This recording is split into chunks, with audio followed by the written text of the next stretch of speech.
Skywatchers, this is it. This is the day we get the first science images back from the James Webb Space Telescope. And you've got a front row seat to the cosmos.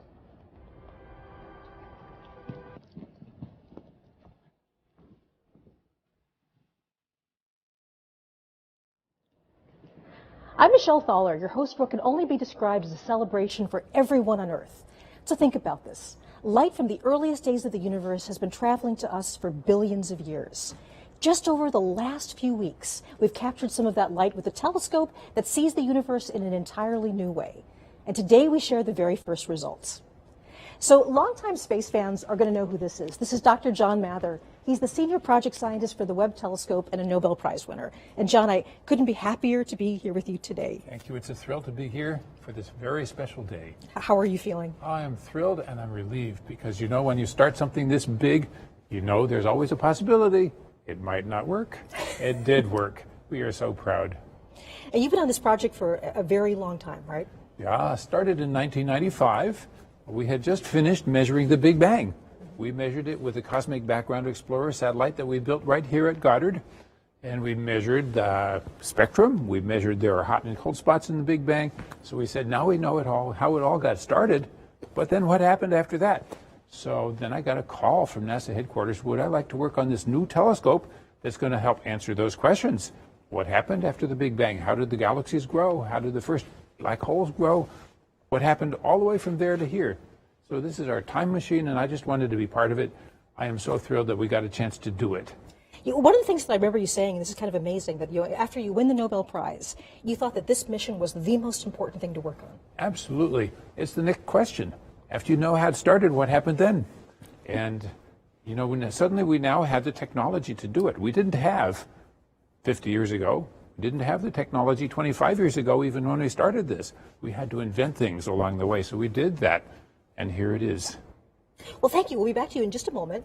So at the moment, we're going to talk about the way that Webb is a completely new way to explore the universe. So today, the mission releases its first science images and gives wings to the dreams of so many people who worked so hard for so long to make this possible. For everyone on Earth, this is your telescope. This is the largest, most powerful observatory ever put into space. It's the product of thousands of people working for more than 2 decades. This is a mission that's singularly focused on the biggest questions in science. So the following phrase is often used too easily, but today actually does mark the dawn of a new era. Today, the Webb mission is open for scientific business, and this is just the beginning. The best is yet to come. So, John, one of the things you told me about is that you really want to make sure there are some people that get thanked, people that put a huge amount of effort into this. Absolutely. Our current project manager, Bill Oakes, took the project from a time of trouble when we didn't exactly know how we were going to get this to work and got it all the way to the end. Here it is working, and it's because of Bill made this worldwide team, 20,000 people around the world were involved in making this thing all work, and Bill has been there every day making sure that it would happen. So other special person is Senator Barbara Mikulski. She saved our telescope, and she saved the telescope before us. She made sure after the Hubble telescope was launched and it was not in focus that we would go up and fix it. She made sure that happened. When the Webb telescope needed more resources, she made sure we could get that. So, Barbara, we thank you. Well, it is such an honor to be with you, Jay. I mean, it's been a pleasure to be working with you through this whole thing. Thank you so much. Congratulations, and go Webb. Thank you. So this broadcast, much like every part of this mission, is a partnership. On our journey to explore distant places in space, we've been joined by intrepid travelers from around the globe.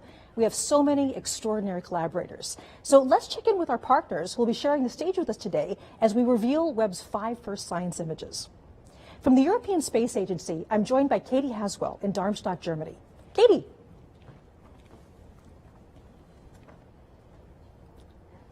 I see Katie in the background there. Also joining us from the Canadian Space Agency in Montreal, we have Natalie Willette and Sarah Gallagher. Bonjour. I see Katie in the background there. See the waving too. And so naturally, we're also going to be visiting the nerve center of this mission, the Space Telescope Science Institute on the campus of Johns Hopkins University in Baltimore, Maryland. And there we have Alex Lockwood and Carl Gordon, and they're going to give us updates and more. Good morning. Great. So we'll be back with our international partners shortly, where they'll each reveal one of the new images. But today we're also going to be joined by millions of science fans from around the world. Many are gathered at watch parties just for this event. So here we are really going international. So I'm beginning with Bhopal, India. Do we have a signal from Bhopal? Yes. Excellent. Welcome to NASA. Hello, everybody there. Hello. Wonderful to be talking to you today, all the way in India.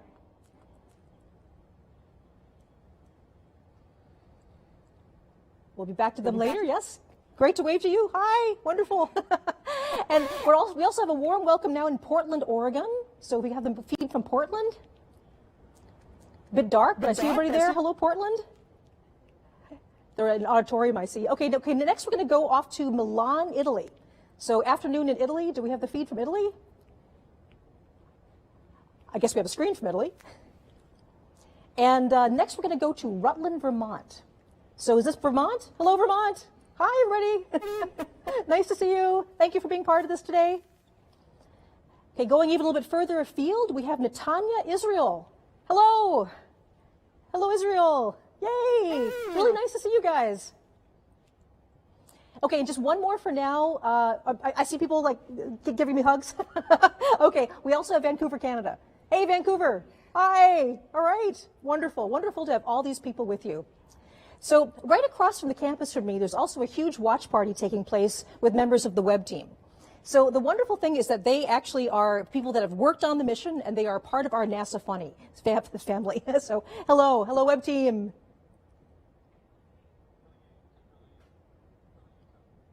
There they are. Yes. A lot of people I recognize there. So it's incredibly important to me personally, and also to all of us at NASA, that the universe belongs to everyone.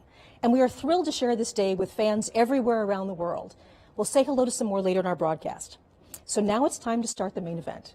What you'll see over the next hour will be a collection of images newly processed by the Webb science team. Only a tiny handful of experts have seen the images so far, and I can tell you that we have been so excited to unwrap them for everyone. We will be releasing each image in turn in real time. As soon as you see it on this broadcast, it will be available for download on the internet. On the screen below, you can see a timeline showing where we are in the show and what's coming up next. And by the end of the show, all 5 images will be available to everyone. So hopefully you can tell I'm excited. Okay, so let's do this.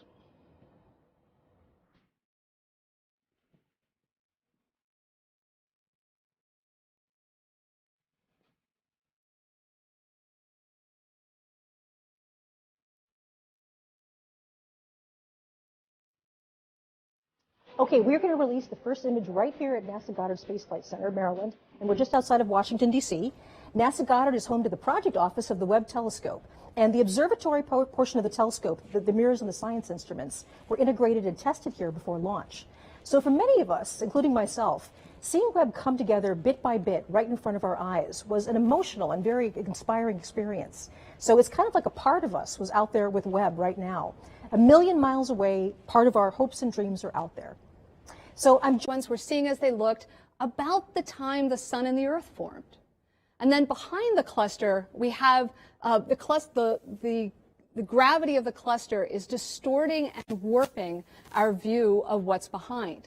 And so there are these galaxies that look stretched and pulled, kind of like they've been magnified because they've been magnified by the gravity of the cluster, just like Einstein said they would.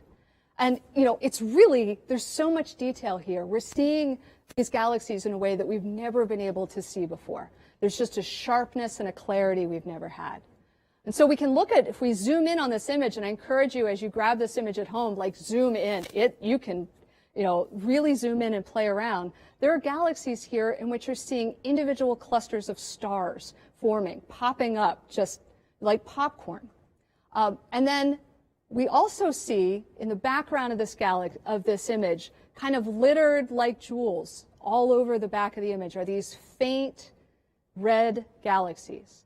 Now, that was what we built the telescope to do. The most distant of those are billions of years. We're seeing as they looked more than 13 billion years ago. And so galaxies like that one right there, this little red guy, you're like, okay, yep, what is that? Well, Webb got spectra to figure out what those galaxies are made of, And this is that one. We're seeing as it looked 13.1 billion years in the past, less than a billion years after the Big Bang. And we're seeing the elements of oxygen and hydrogen as well as neon. You know, this is how the oxygen in our bodies was made in stars, in galaxies, and we're seeing that process get started. Yeah, I want to give this a little bit of context. So this is now the farthest away galaxy that we have this sort of detailed information about. That we know what it's made of. We know what like it's that. made of. Yes. And this was not a long exposure for Webb. No, the previous record holder, right, the Hubble Extreme Deep Field, was 2 weeks of continuous work with Hubble, and it was just imaging. With Webb, we took that image before breakfast. The amazing thing about Webb is the speed at which we can churn out discoveries. So everything that you're going to see here in this broadcast is a week, and we're going to be doing discoveries like this every week. That is absolutely incredible, Jane. So thank you so much for joining us. It's been an honor to be working with you. Congratulations on all your hard work. Thank you. It's so wonderful to see it pay off. So thank you, and I'll see you later on today, I hope. So yes. Enjoy the day. Thank you. Right. So from distant galaxies, we now turn our eye to something a bit closer. It's a planet, but not one in our solar system. Remember that Earth and its sibling planets aren't the only show in the universe. When scientists and engineers started developing JWST, the search for exoplanets wasn't even part of the plan. That's changed. Exploring exoplanets is now a major component of the mission and the subject of our second big reveal of the day. I'm going to send it now to our friends Natalie Willette and Sarah Gallagher at the Canadian Space Agency in Montreal. So again, bonjour.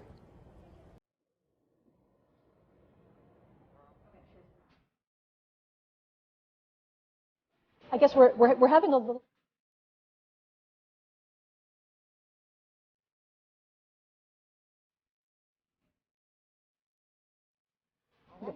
We'll go. Okay, I'm Nicole Colon, and I'm here to tell you.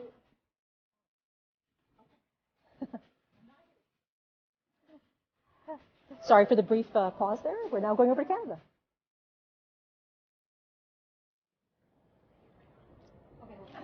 Okay. Yep, we're all ready. Yeah. Okay, I apologize. We're having some trouble with the signal from Canada. But luckily for us, we have an exoplanet expert right here, just in case that happened. So this is Nicole Colon, and she's an exoplanet scientist at NASA. And we're going to talk about this amazing new result from a very hot planet, I understand about 1,000 light years away. That's right. The exoplanet is named WASP 96b, and it is this hot, gaseous, giant, puffy planet that it is about 1,000 light years away. So that's why today's release is so exciting, because it teases at what Webb is able to do for such a distant. Absolutely. So talk us through what this discovery is and why this is so significant. Mm-hmm. Well, this reveal that you're going to see is going to show the first spectrum of an exoplanet as taken from the Webb telescope. And this is exciting because it covers infrared wavelengths of light that we have not had access to before. So we've been able to use other telescopes to explore exoplanet atmospheres in the infrared, but not to this level of detail. And this is just one sliver of data that Webb is providing us using the nearest instrument specifically. And there's something about infrared that is actually particularly good for the spectrum. So in this case, what we're doing is we're actually going to take the light and break it up into a rainbow and look very, very carefully at how much color is coming in each part of the spectrum. So I believe we have that image, if we can put that up. Okay, yes, I believe we're revealing the spectrum right here. So we now have our spectrum, and this is exactly what you're seeing. As you just described with spectroscopy, what we did was we observed a transit of an exoplanet. We observed the planet as it passed in front of the star. Now, mind you, this is not a direct image. This is an indirect image. So we've seen the effect of what happens when the planet and its atmosphere passes in front of the star. The starlight filters through the atmosphere, and then you can break that down into wavelengths of light, and you get a bunch of what looks like bumps and wiggles to some people, but it's actually full of information content. So you're actually seeing bumps and wiggles that indicate the presence of water vapor in the atmosphere of this exoplanet. So we have the spectrum up here. Is there anything you'd like to highlight particularly?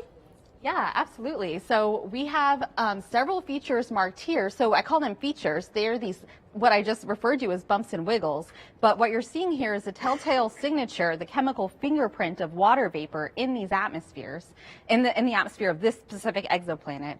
And the other thing we can tell actually is that there's evidence of clouds and hazes because the water features are not quite as large as we predicted. So we can take that and infer that there are presence of clouds and hazes. Right. Now, one thing that we really want to make sure people understand is with this particular planet, this is a hot world. It's actually closer to its star than Mercury is to our sun. And so we're not looking at liquid water here, but we're looking instead of at sort of steam, water vapor. Yes, this is an exoplanet. It's about the size of Jupiter, about half the mass of Jupiter. It orbits around a sun-like star, but it does it every about 3.5 days.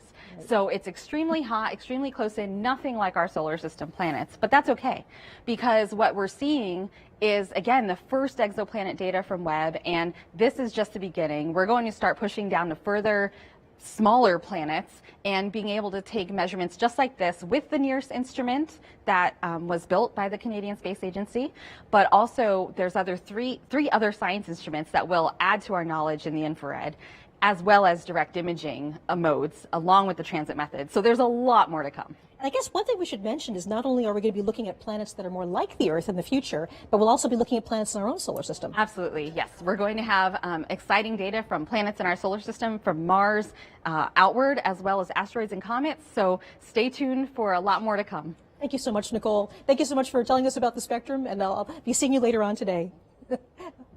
So we have 3 more big image reveals, and with that, new and more exciting science. But first, let's take a look back at the journey that brought us to this moment. Celebrations like this one are only possible with years of hard work from a cast of thousands. When a new mission is being built, even the most enthusiastic space fans only get to see dramatic moments in its life cycle, the news and images that come out in updates and press releases. But that doesn't really give you the sense of the huge effort that goes on behind the scenes every day. The plans, schedules, and organization to keep everything moving forward really happens, for the most part, out of people's gaze. Webb started as an idea that took root at NASA Goddard. It grew first into planning teams, research projects, schematics, requirements.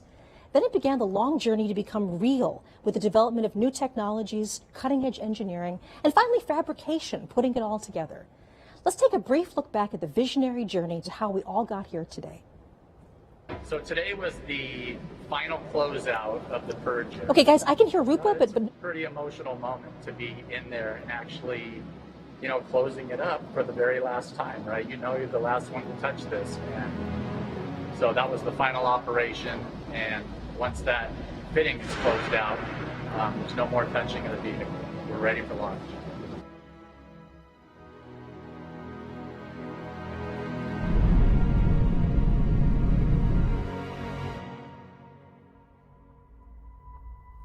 The James Webb Space Telescope. Born from the desires of astronomers, achieved with newly invented technology, is the culmination of 20 years of work.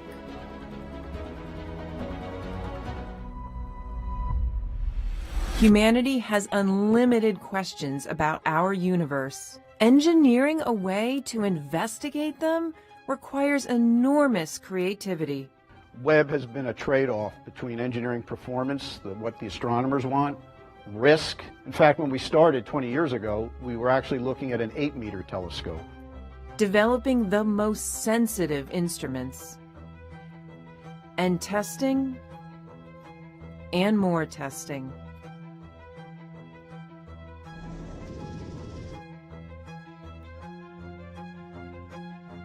And so you don't want to build one that's just incrementally better than what you've got. Because if that's the case, you would just observe longer on the telescope that you already got. And so every time NASA builds a new astrophysics mission, a new telescope, it needs to be way more sensitive, way more capable than anything we've ever built before. We all got together in that conference room and we played real time as the images came down from the spacecraft. The very first diffraction limited images ever obtained with Webb, and what we collectively saw as a group was the highest resolution infrared image taken from space ever. If you're just joining us, I'm Michelle Fowler at NASA's Goddard Space Flight Center, and you are watching live coverage of the release of the first science images from the James Webb Space Telescope. So it's appropriate now that I send the broadcast to our colleagues and friends at the Space Telescope Science Institute in Baltimore. That's the scientific nerd center of the entire Webb mission. So hello, good morning, Alex. The show is yours. Hey, Michelle. Welcome to the Space Telescope Science Institute. I'm Alex Lockwood, and I'm here with Carl Gordon, who is an astronomer and one of the key people in delivering the images that you're going to see here today. But actually, before we get into the amazing images, we're going to talk a little bit about where we are. We're standing here outside of the Mission Operations Center, which is the key central hub for Webb. For the past 6 months, scientists and engineers have been working 24/7 since they took control of the telescope 30 minutes after launch to prepare for today and for the amazing science to come. Through all of the major deployments, focusing, aligning the telescope, and calibrating those 4 amazing science instruments, it was all done in this building. And from here on out, we'll have daily communications with the telescope, including sending commands and downloading data with the help of the Deep Space Network. In addition to mission operations, we are also the home of science operations. Well, what does that mean?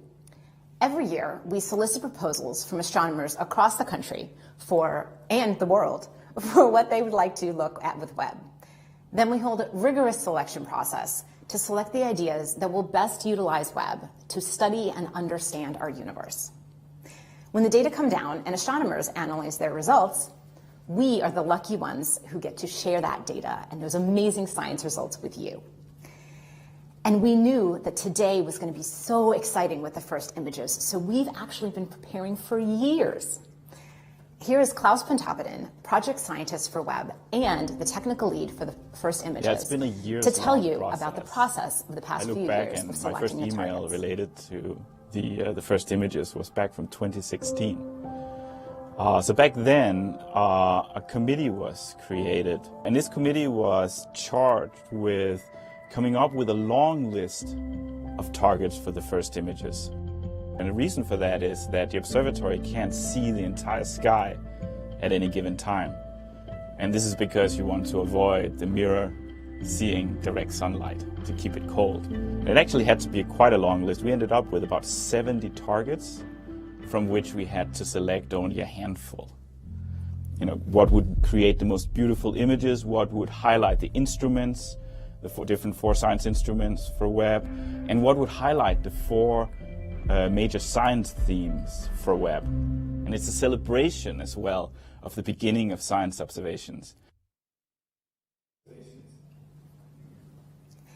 And we knew that selecting the images was just the beginning, that we would need a trained eye to take these exquisite data and pull out the beauty and the science potential. So here's Jody Pasquale and Elisa Pagan to tell you about how they processed these beautiful images.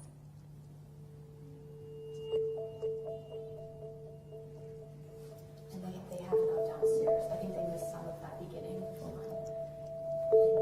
We're basically translating light that we can't see into light that we can see by applying color like red, green, and blue to the different filters that we have from Webb. And the reason we want to color the images is because there's actually more that you can get, more information that you can get from the image if you see it in color. So it's a matter of picking and choosing filters and colors that enhance the details and the structure in the image itself. The shortest wavelengths of infrared light and assign those blue colors, and then move our way down to green and red as we go to longer and longer wavelengths. And then we additively combine those together to get our full color image. But there is a lot of aesthetics that are involved in this. And painstakingly going through and cleaning these images up with an attention to detail, a level of detail like at the pixel level in every image. So when I'm working on the astronomical data, it is this sort of marriage between art and science. When you're choosing colors for the filters, you really are trying to show the different details and the processes that are happening in the astronomical images. But at the end of the day, you want it to be very compelling. You want it to be very beautiful because space is beautiful.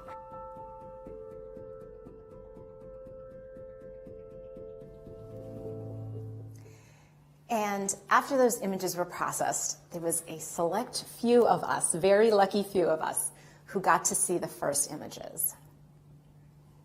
This is downscaled by a factor of 4. So it's just to make it a little more handy, so it's actually higher resolution. So we have a team of about 30 people who are producing these images, and we feel incredibly privileged to be the ones who are the first to see these science-like images.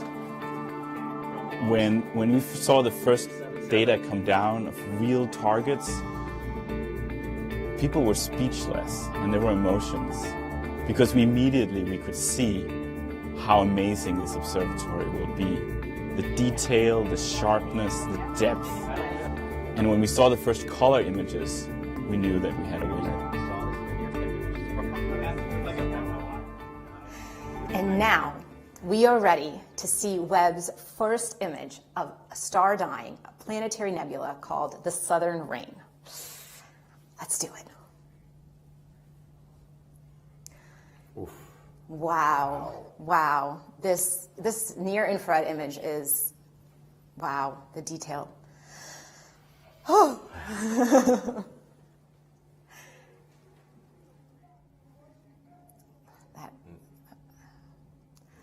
Wow, okay, well, here we are. We have a near-infrared image on our left, or on maybe your right. And here on the right, we have a near-infrared image. And so I'm here with Carl, our astronomer specialist. Can you tell us what we're looking at in these images? So this is a planetary nebula. It's caused by a dying star that has expelled a large fraction of its mass over in successive waves. Okay, so we actually see those waves in these images. Yes. Wow. And so there's a lot of structure. Can you tell us a little more detail about what we're looking? Maybe start with this one on the left. Yeah. So in the NIRCam image, you see this kind of bubbly, almost foamy appearance throughout the whole nebula with some very structured shells. And this foaminess is showing up in orange mainly. And this is due to the molecular hydrogen that's newly formed in the expansion, just lighting up the gas and dust of this nebula. And then as we move inward, you see this kind of very blue haze in the inner region. And this is actually due to very hot ionized gas that emits well in the blue that's heated by the core, the leftover very hot core of this star. And what about these like rays that I'm seeing in this image? Right there. So there's also rays in the outer regions that you can kind of see. And these are holes in the inner nebula that are actually allowing the central star's light to come out and kind of light it up like, patchy clouds with the sun shining through. Wow. Oh, yeah, that's what it looks like. That's so cool. So you're actually a mid-infrared astronomer, which is different than near-infrared. And so what can you tell us about the details in this mid-infrared image? So it looks quite different in color, partly because we're seeing different kinds of physics going on here. So we're actually seeing in the blue, you see a lot of blue. The blue is actually due to hydrocarbon grains that are emitting very strongly in the blue for MIRI. And they show the very similar structures to what we see in orange and NIRCam because the molecular hydrocarbon actually forms on the surface of dust grains. And so again, as we move inward, we see that the inner region is again hot ionized gas, but now it glows red because that's where it emits the strongest for MIRI wavelengths. Okay.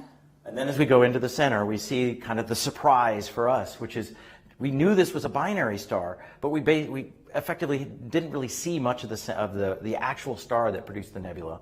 But now in MIRI, this star glows red because it has dust around it. So in MIRI, we got to see both stars very clearly. Yeah, you can't see it in the first image really, but there's two stars there.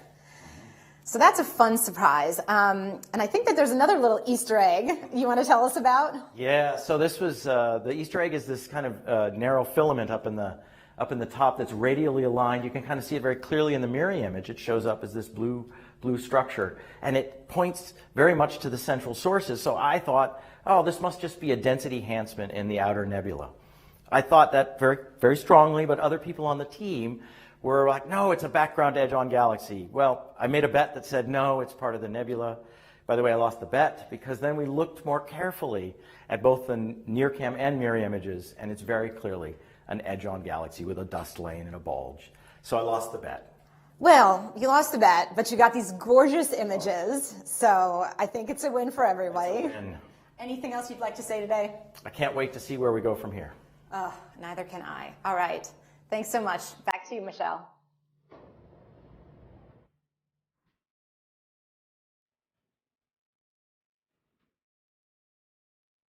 Thank you, Alex and Carl. And I have to say that image is absolutely spectacular.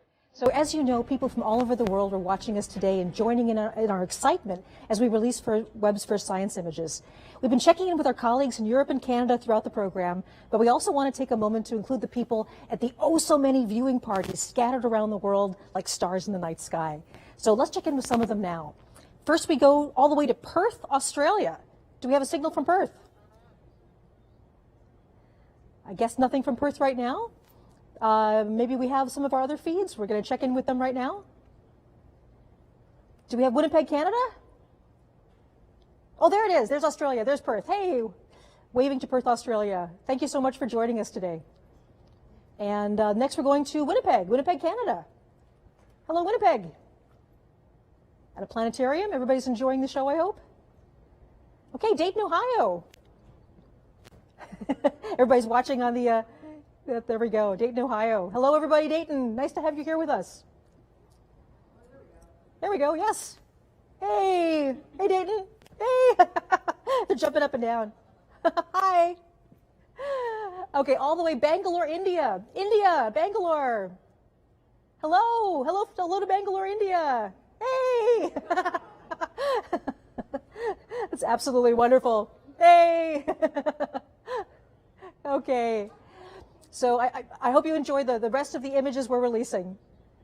Okay, of course, NASA's family extends all over the country. The team at JPL in Pasadena, California, they're on site to celebrate with us. So hello, JPL! Some of my favorite people in the world. Hey, hello! And I think the last place we're going to right now is Northrop Grumman, one of our major contractors. Hello, Northrop Grumman! Oh, hey, all right! Yay! Nice to see you, Northrop Grumman. All right, now there's also a big watch party right here on the NASA Goddard campus. Many of these people have worked on the mission itself, and we also have top NASA leadership and representatives from our government. So hello!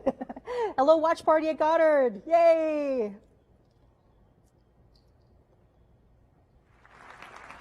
Okay, wonderful. So, I mean, at NASA, we are so fortunate to have all of these friends and colleagues around the globe. A major partner in the Webb mission is the European Space Agency. ESA contributions have been essential to so many aspects of this project, including Webb's spectacular launch on the Ariane 5 rocket last December. I'm very pleased to turn over the show for a few minutes to Katie Haswell. She's joining me from the European Space Operations Center in Darmstadt, Germany. Hello, Katie. Good afternoon.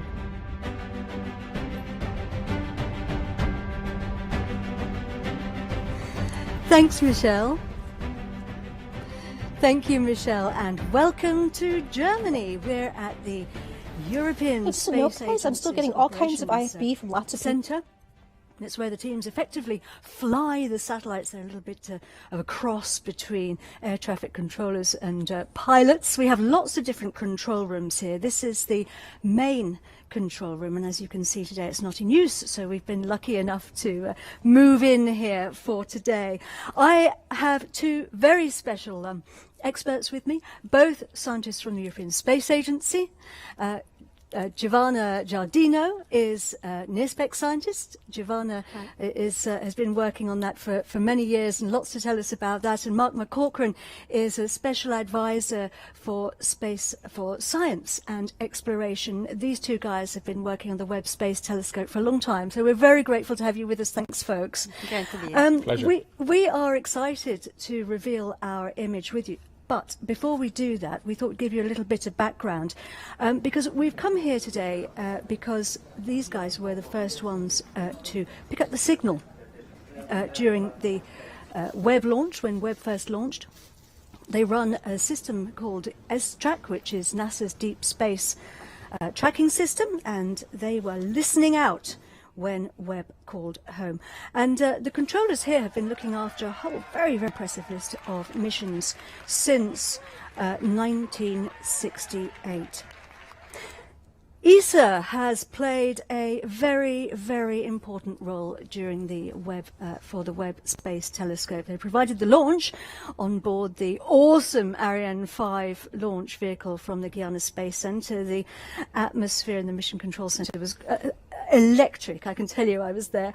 They've also provided people. We have 15 ESA scientists working at Space Telescope in Baltimore, and also they have provided the infrared spectrograph, the near-infrared spectrograph, and also half of the MIRI instrument, which is the mid-infrared instrument. Let's take a look at those now. Webb's 4 scientific instruments include NIRSPEC, the near-infrared spectrograph, led by ESA. NIRSPEC splits near-infrared light from astronomical objects into its components. Like a barcode, this will help scientists understand the physics of the objects they're observing, from their temperature to atomic makeup. NIRSPEC can observe parts of an object or the sky using an image slicer and an array of microscopic shutters. Webb's Integrated Science Instrument Module, located behind the main mirror, also contains MIRI, a mid-infrared camera and spectrograph. Seen here during testing, MIRI's been developed by a partnership between Europe and the US. MIRI detects mid-infrared light from planets, stars and galaxies. It can analyse molecules to help us deduce what astronomical objects are made of and peer into clouds of gas and dust where stars and planets are born. Together, these instruments will help Webb detect and analyse light from the very dawn of time, revealing the universe as never before. So let's get ready to reveal our image. And remember that one of Webb's jobs is to find out about galaxies, more about the galaxies, but also to help us to understand how they change. And this image is going to be very, very useful for that. Let's reveal it now. There it is. It's called Stephan's Quintet, and it's wondrous. Giovanna, what are we looking at? Yes, like it's a quintet, so we are looking at 5 galaxies. Galaxies are this giant structure that, as we've seen, we see everywhere around us in the universe. They contain from million to 100 billions of stars, and in fact we live in one of them, the Milky Way. And here we see 5 of them. This is a closer galaxy in the foreground, and these 4 are at a distance of about 300 million light years from us, and are locked in a close interaction, a sort of cosmic dance driven by the gravitational force.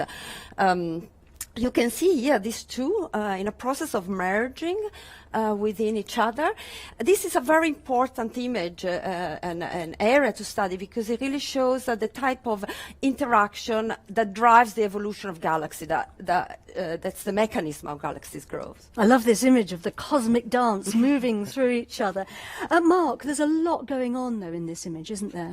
There is. So this is a near-infrared image. With NIRSPEC, we can zoom into this area, and we have this technology that allows us to take thousands of images at different wavelength channels, so see this distribution of the gas, what's going on in the gas in different regions of this core area, and understand the composition of the gas, the velocities, the temperature. So that's very important to understand the physics. So it's giving us so much information, and it just shows the power of this telescope. Mark, this is just the beginning, though, isn't it? I think that's a very important takeaway from today. You know, these are like pictures just taken over a period of 5 days, and every 5 days we're getting more data, which will contribute more in that direction. It's a culmination of decades of work, but it's just the beginning of decades. And you know what we've seen today with these images is essentially that we're ready now. This telescope is working fantastically well, and you know, to borrow a phrase from a famous rock musician, you know, we're ready to turn this telescope up to 11. It really is time. It's fantastic. Thank you very much indeed, both of you. Back to you, Michelle.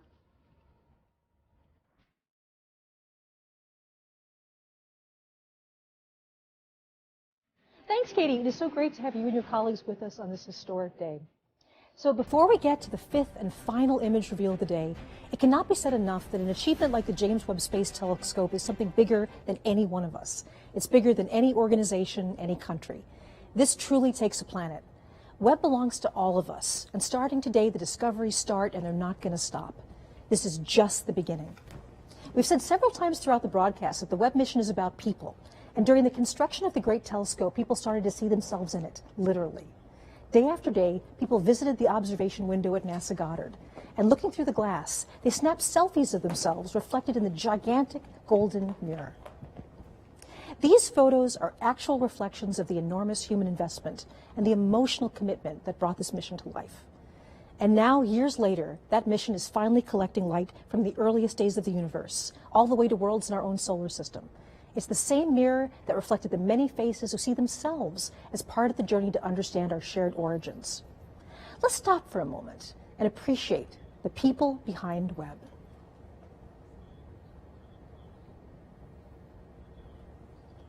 Okay, it's time now for the last image to be revealed.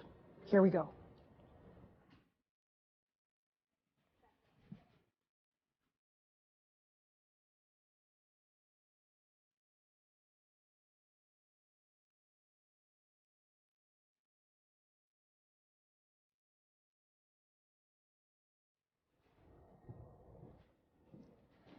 So Amber Strawn is Webb's deputy project scientist. She's here with me today to share the final big reveal of the day.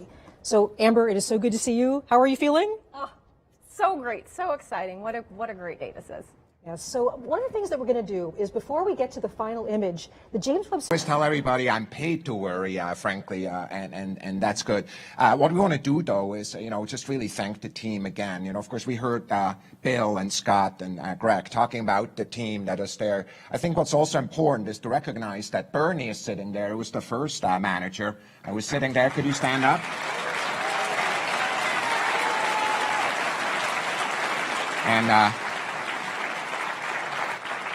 And I want to mention that Phil Sabelhouse, who was a manager also during that time, is no longer with us, but his heart is with us today. Yeah. I have to tell you, John, after each one of these milestones, I called a lot of people. I called Bernie, for example, and I called people who had my job and people who are administrators, because there's many of them. And I just wonder how you feel about the team. Just give you the word here. I am just so thrilled that we had a privilege to assemble such a brilliant team. We drew from the best of the best, and here we are. So my extreme deep thanks go to all the people who built that team, not only to Bernie, who started us and helped us build up all the technology, to Phil, who made sure we would have a plan, and then when we didn't have quite enough money, to Bill, who pulled it all together and made it get all the way to the end. I am so thrilled that we had so much talent to draw on. And here we are, we have the support of the country and the world to take on this immense challenge. You know what I'm most excited about? There's tens of thousands of scientists, and frankly, some of them just got born or not even born, who are benefiting from this amazing telescope, because it will be with us for decades. It will be. It took us about 25 years to get here, since 1995, and we have at least 25 to go, I hope. So look, we are in a sense of these images, the art that is out there in the sky, revealed for the first time. We're thinking of the team and we're thanking them. John, thanks to you, thanks to all of you, and back to Michelle. Thank you so much, Thomas. And this entire collection continues to just absolutely astound me. Okay, Amber, so here it is. Can you walk us through the final image reveal? Absolutely. Here we go. The last image is, wow, look at that. So, Amber, can you tell us a bit about what we're seeing here? Of course. This stunning vista of the cosmic cliffs of the Carina Nebula reveals new details about this vast stellar nursery. Today, for the first time, we're seeing brand new stars that were previously completely hidden from our view. There's something you want to point out here? Absolutely. So honestly, it took me a while to even figure out what to call out in this image. There's just so much going on here. It's so beautiful. One thing that really stands out to me is you sort of get this sense of depth and texture from this new data. There's a lot going on. To call out a few specifics, first of all, in general, the Carina Nebula is a nearby star-forming region within our own Milky Way galaxy, about 7,600 light years away. And in this view, we see some great examples, first of all, of hundreds of new stars that we've never seen before. We see examples of bubbles and cavities and jets that are being blown out by these newborn stars. We even see some galaxies sort of lurking in the background up here. We see examples of structures that, honestly, we don't even know what they are. Like, what's going on here? The data is just so rich. And there's something really special about the infrared. Infrared can actually see deeper into these star-forming regions. Absolutely. That's one of the great things about infrared, is it really does reveal what's going on here in a really cosmic sense. And in general, what's happening in sort of this overall landscape is we have these gigantic, hot, young stars up here to the top of this rim, and the radiation and stellar winds from those stars is sort of pushing down and running into all of this. This is gas and dust, and of course we know that gas and dust is great raw material for newborn stars and baby planets. But there's a flip side to this story, and also a little bit of a mystery, because these same processes can serve to sort of erode away this material and stop star formation. So we have this sort of delicate balance going on of new stars being formed, but at the same time the star formation is being halted. And for me, when I see an image like this, I can't help but think about scale. You know, every dot of light we see here is an individual star, not unlike our sun, and many of these likely also have planets. And it just reminds me that, you know, our sun and our planets, and ultimately us, were formed out of the same kind of stuff that we see here. We humans really are connected to the universe. We're made of the same stuff in this beautiful landscape. And actually, the Carina Nebula was one of my favorite images from Hubble. So Hubble looked at this as well, right? Absolutely, yeah. The Hubble image of this is also spectacular. We saw it in a different kind of light when Hubble took an image of this particular nebula. And then you can see amazing things with Hubble, but when we zoom in to this new image, we're able to see so much more detail. And of course, all of us, you know, I grew up on Hubble, and all of us love Hubble. And I'm so excited to see what these two amazing observatories are able to do really in tandem with each other. Thank you so much. And again, congratulations. It's been a pleasure to be working on this with you. I'm just amazed by what's been going on. I am too. Thank you. So as we're wrapping up, one of the things that I really have to say is the journey that we've been going on is so very dramatic for me. So we've gone all the way from the birth of stars, and we have all the way from the distant galaxies to the birth of stars. This is where we all began. This was the whole point of the James Webb Space Telescope, to figure out our origins from the very, very early days of the universe to star and planet formation very nearby. So right now I'm very honored to have our last special guest. This is the Administrator of NASA, Bill Nelson. An honor to be with you, sir. Hey, what a pleasure. What a banner day. It's clear that Webb represents the best of NASA. It maintains our ability to propel us forward for science, for risk-taking, for inspiration. And we don't want to ever stop exploring the heavens, nor stop daring to take another step forward for humanity. In the words of the famous Carl Sagan, somewhere something incredible is waiting to be known. I think those words are becoming reality. Absolutely. Thanks, Michelle. An honor to have you here. Thank you very much. Wow. So this is a celebration for all humanity. If you've ever looked up at the night sky and wonder, whoever you are, wherever you are, this is your telescope. And we also salute the thousands of people who have dedicated part of their lives to making Webb a reality. I also want to give a big shout out for the superb media team who's helped bring Webb's story to the world. This broadcast is a joint effort of the superstar producers, animators, and social media specialists at the Canadian Space Agency, ESA, NASA,